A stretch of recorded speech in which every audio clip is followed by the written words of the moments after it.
Hi YouTube, it's Amy from Getting Out of the Basement here, and I thought I would give you an update since it's been just over a month since my last video, which was my February budget. I have that filled out, so we're going to be doing that next. And I also have my March budget that's all filled out and ready to go. But before I actually show you the numbers, I thought that I would give you guys a little bit of a life update. So you know that back in December, my December budget, I completed baby step number 2. So I was completely 100% debt free, and it was just the best thing ever. Like, if you have not had that debt freedom moment, I really think that you need to double down on that gazelle intensity, because it is worth it. Like, believe me, it just feels so good. And so there was December. Then January I went a little bit crazy. I said, oh look, I got all this money now, so I can do this and this and this and this and this and this and this and this and this and save all these things and have all this extra money for spending. Yeah, you can't just do that. The money in and money out still have to be the same. So I don't think I posted January's budget because it just wasn't very good to look at. I don't think I went over, but I certainly didn't save anything because I just took all that money that I was putting towards my gazelle intensity and my debt snowball, and I think I spent it all like on McDonald's or something stupid. I don't even remember. Like, it was a bunch of poop. Nothing I needed, but that's the way the snowball rolls sometimes, I guess. But my February budget, I did really well. I stayed almost on budget, but in February a few unexpected things happened. So in February, you know, I'm on baby step 3. I was saving up my 3 to 6 months of living expenses. But then I saw this house. And this house was just like, I looked at the listing. I've been looking at houses online for like 5 years now, thinking, one day I'm going to afford a house. And so I was just looking online at the postings, like, because that's what I do on Friday nights. I just look at real estate online because I have such a super social life. Anyways, I was looking at that, and I saw a house that checked off like all of my boxes. It was close to work. It was within my price range. It had an income suite. It had the backyard with a big work shed. It was level. It doesn't have any trees on it, so it had lots of sunlight with southern facing windows. Like, it was just perfect. So I bought a house. And I saw it on February the 11th, and on February 13th, I put in my offer. That was scary. Maybe I'll do a whole video on like the house buying process, because this has been a really stressful last 3 weeks. So from the 11th to the 11th, I get my keys and I move in this Saturday. So my March budget, which is going to be my next video, is going to reflect my new budget, because I'm not paying more rent anymore. I have a mortgage with taxes, with more utilities, all that stuff. Plus I want to save some money because I need to renovate the basement. There's a little bit of mold downstairs. Not mold, mildew. Which apparently is okay. You just gotta take down some walls and give everything a good bleach bubble bath. So here is my budget, and for the most part it was pretty much on track. So there's parts of it that are weird. Starting here with my housing, mortgage, or my rent, I guess it's going to be mortgage next month. Same, pretty good at estimating my phone, and my electricity came in just a smidge over. This $40 is in yellow because I didn't actually pay it this month. Like, I know that my internet is $40 a month, but I don't pay it. Like, it's in my boyfriend's name, and I just give him the money when he asks for it, but he didn't ask for it this month, so there's that. And then I paid $1,554.74. So I'll explain what this number is in a bit, but it had to do with the buying of the house. Car parts, pretty basic. My insurance was the same, and my fuel, I was able to come in a little bit under this month. I think I spent less time heating up the car, pre-warming it, that sort of thing. Home insurance was $33. That's just what they charged me. My credit monitoring, that's for TransUnion. I think I'm actually going to get rid of that. I've been watching it because, thinking about the house purchasing and paying off the baby steps, and I just liked to see my credit score. But now that I've made all those major purchases and I don't ever plan to go back into debt, so I don't need a good credit score because I'm not taking out more credit, I might just cancel that. Let's see here. Groceries. I came under on the grocery buying part, but I went over on the dining out part. So I had a couple of friends who had birthdays this month. Wasn't expecting that. Should really use my calendar more often. So that one,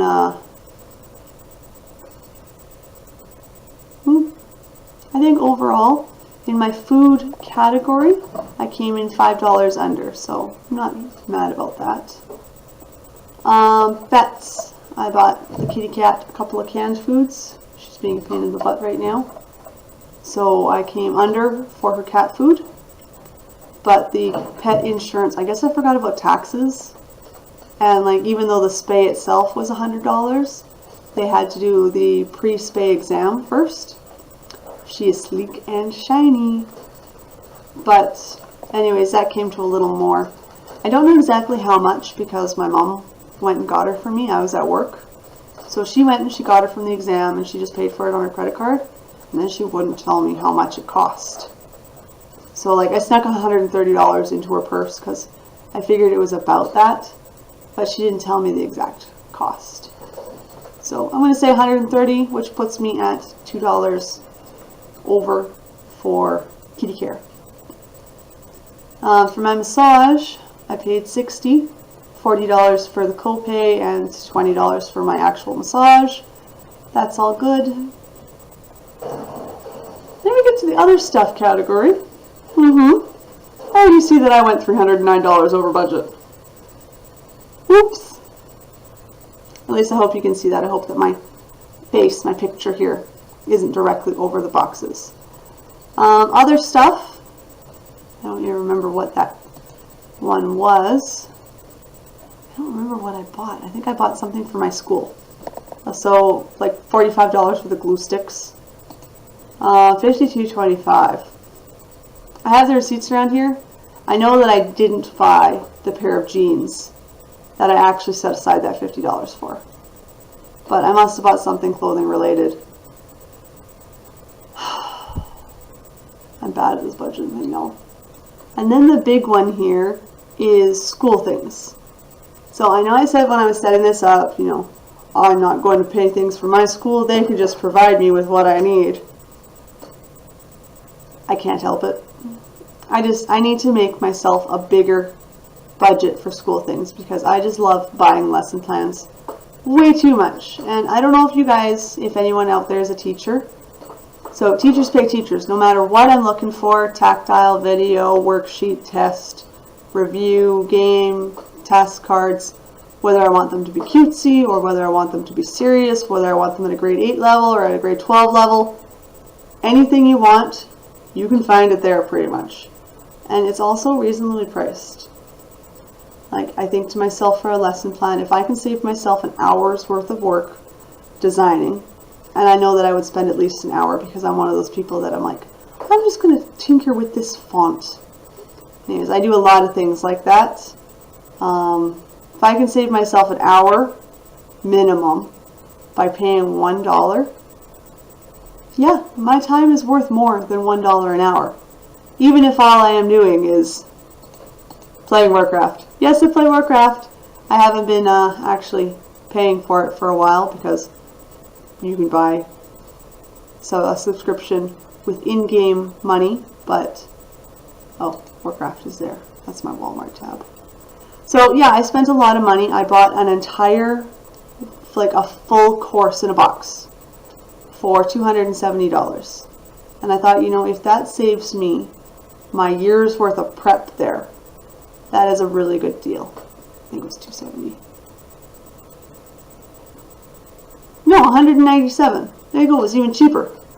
And then all the other things, some of these I am going to get refunded, but because I didn't submit my pay records on time, I need to wait until next month for my rulers and glue budget to be reimbursed. When I got to the end of the month, I found out I'm out of money. So my savings, my sinking funds, I didn't fund any of them. They're all online sinking funds. So at the end of the month, I take those guys, I transfer them into my different Tangerine accounts. The only one that I funded was my Nintendo Switch, which I took out at the first of the month. I took $50, I stuffed it into my envelope. That was that. But yeah, I didn't save any money this month.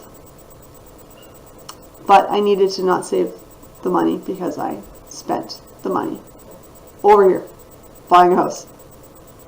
So my loans here,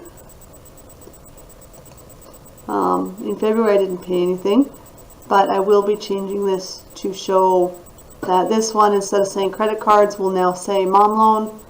We'll be at $4,000, and I really hope, even though she's not charging me any interest or anything, you know, I want to get that back to her. I don't want to be in debt to my mom. Definitely not. So that there, the loans category at 0, is the last section of my budget. I don't use these guys down here really. I should change them, or I should make a different budget. So that means that I spent a grand total of $122 over budget, which, considering some of the big changes in my budget from the plan here, you gotta watch out for these little storms that are coming in. I don't think it was that bad.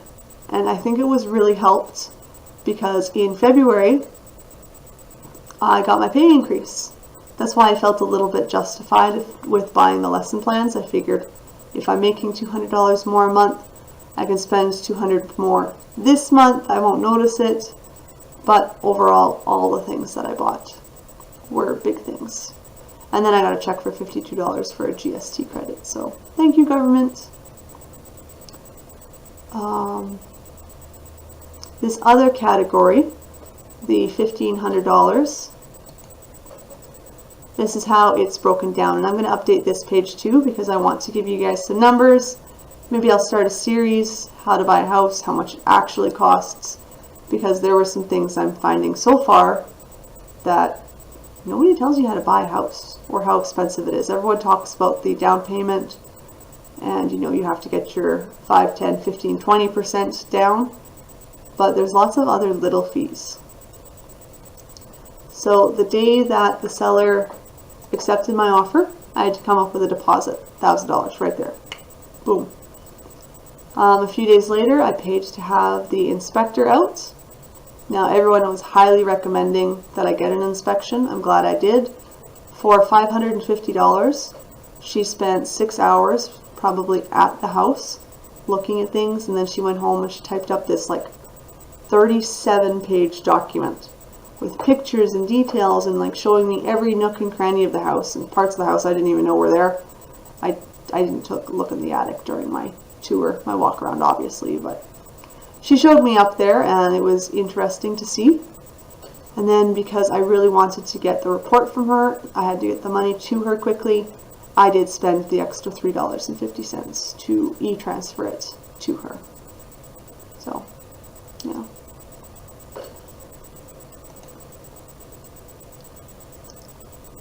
So that is my monthly budget here. Not too bad considering. I hope that you guys, if you enjoyed this, give it a thumbs up, like, comment, subscribe, and I hope that you come with me in my journey to now home ownership, independence, and getting out of the basement.